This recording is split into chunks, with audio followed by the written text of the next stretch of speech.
نحمدو و نصلی علی رسولہ الکریم۔ میرے معزز سامعین، آج میں آپ کی خدمت میں مسئلہ ختم نبوت کے حوالے سے گفتگو ذکر کروں گا۔ آپ حضرات کی خدمت میں گزارش ہے کہ اس گفتگو کو مکمل سنیں اور آپ اس بات سے اندازہ لگائیں کہ مسئلہ ختم نبوت کتنا اہم ہے۔ کیا اس مسئلے پر کسی مسلمان کو کسی انداز میں، کسی ادا میں، کسی جگہ، کسی کے سامنے ذرا سی بھی کمپرومائز کرنے کی گنجائش ہے یا نہیں؟ آپ کی خدمت میں جنگ یمامہ کا واقعہ ذکر کرتا ہوں۔ آپ کو اندازہ ہو جائے گا کہ یہ مسئلہ ختم نبوت ایک مسلمان کے لیے کتنا اہم مسئلہ ہے۔ ذرا توجہ سے سماعت فرمائیے۔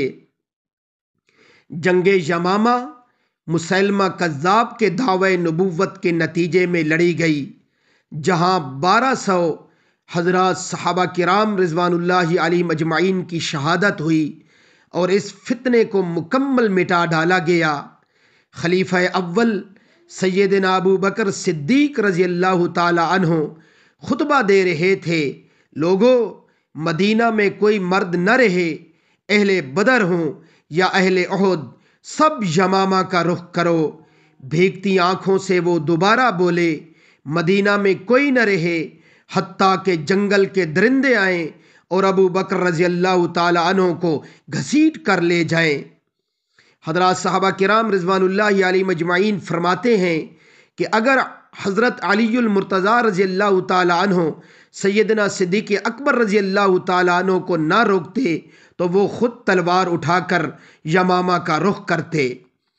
13,000 کے مقابل بنو حنفیہ کے 70,000 جنگجو اسلحہ سے لیس کھڑے تھے۔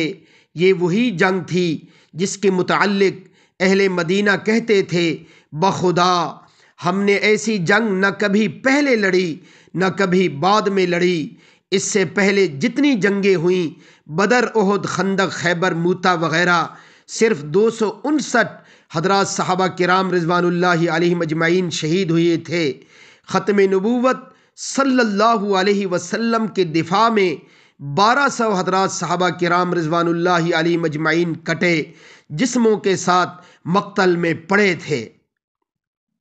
اے قوم، تمہیں پھر بھی ختم نبوت صلی اللہ علیہ وسلم کی اہمیت معلوم نہ ہوئی؟ انصار کا وہ سردار ثابت بن قیس، ہاں وہی جس کی بہادری کے قصے عرب و عجم میں مشہور تھے، اس کی زبان سے جملہ ادا ہوا، اے اللہ جس کی یہ عبادت کرتے ہیں میں اس سے برات کا اظہار کرتا ہوں۔ چشم فلک نے وہ منظر بھی دیکھا جب وہ اکیلا ہزاروں کے لشکر میں گھس گیا اور اس وقت تک لڑتا رہا جب تک اس کے جسم پر کوئی ایسی جگہ نہ بچی جہاں شمشیر و سنا کا زخم نہ لگا ہو۔ حضرت عمر بن خطاب رضی اللہ عنہ کا لاڈلا بھائی، ہاں وہی زید بن خطاب رضی اللہ عنہ جو اسلام لانے میں صف اول میں شامل تھے، انہوں نے مسلمانوں میں آخری خطبہ دیا، واللہ میں آج کے دن اس وقت تک کسی سے بات نہ کروں گا جب تک کہ انہیں شکست نہ دے دوں یا شہید نہ کر دیا جاؤں۔ اے قوم، تمہیں پھر بھی ختم نبوت صلی اللہ علیہ وسلم کی اہمیت معلوم نہ ہوئی؟ وہ بنو حنفیہ کا باغ حدیقۃ الرحمن تھا جس میں اتنا خون بہا کہ اسے حدیقۃ الموت کہا جانے لگا۔ وہ ایسا باغ تھا جس کی دیواریں مثل قلعہ کے تھیں۔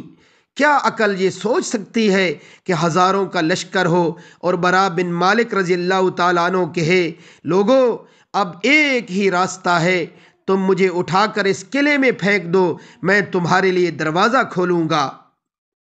اس نے قلعہ کی دیوار پر کھڑے ہو کر منکرین ختم نبوت صلی اللہ علیہ وسلم کے اس لشکر جرار کو دیکھا اور پھر تنے تنہا اس قلعے میں چھلانگ لگا دی۔ قیامت تک جو بھی بہادری کا دعویٰ کرے گا یہاں وہ بھی سر پکڑ لے گا۔ ایک اکیلا شخص ہزاروں سے لڑ رہا تھا، ہاں اس نے دروازہ بھی کھول دیا اور پھر مسلمانوں نے منکرین ختم نبوت کو کاٹ کر رکھ دیا۔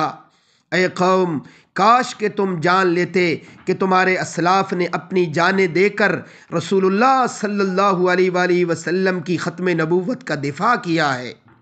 کاش تمہیں یا رسول اللہ صلی اللہ علیہ وآلہ وسلم کہتے ان حضرات صحابہ کرام رضوان اللہ علیہ مجمعین کے جذبوں کا علم ہوتا جو ایک مٹھی بھر جماعت کے ساتھ حد نگاہ تک پھیلے لشکر سے ٹکرا گئے۔ قادیانیت ایک بہت بڑے فتنے کی صورت میں نمودار ہے، پس ہر صاحب ایمان کے ذمے ہے کہ وہ اس کے سد باب کی کوششوں میں شریک ہو۔ اے مسلمانوں، تحفظ ختم نبوت صلی اللہ علیہ وسلم کے جہاد میں اپنا اپنا کردار ادا کرو تاکہ قیامت کے دن خاتم النبیین صلی اللہ علیہ وسلم کی شفاعت نصیب ہو۔ آخر میں میری آپ تمام دوستوں سے التماس ہے کہ حضرات صحابہ کرام رضوان اللہ علیہم اجمعین کی اس داستان عشق و قربانی کو تمام مسلمانوں کے سامنے رکھنے کی غرض سے اس تقریر کو آگے منتقل کرنے کے لیے اپنا کردار ادا کیجیے۔ اللہ رب العزت ہمیں صحیح معنوں میں ختم نبوت صلی اللہ علیہ وسلم کا پہرے دار بنائے۔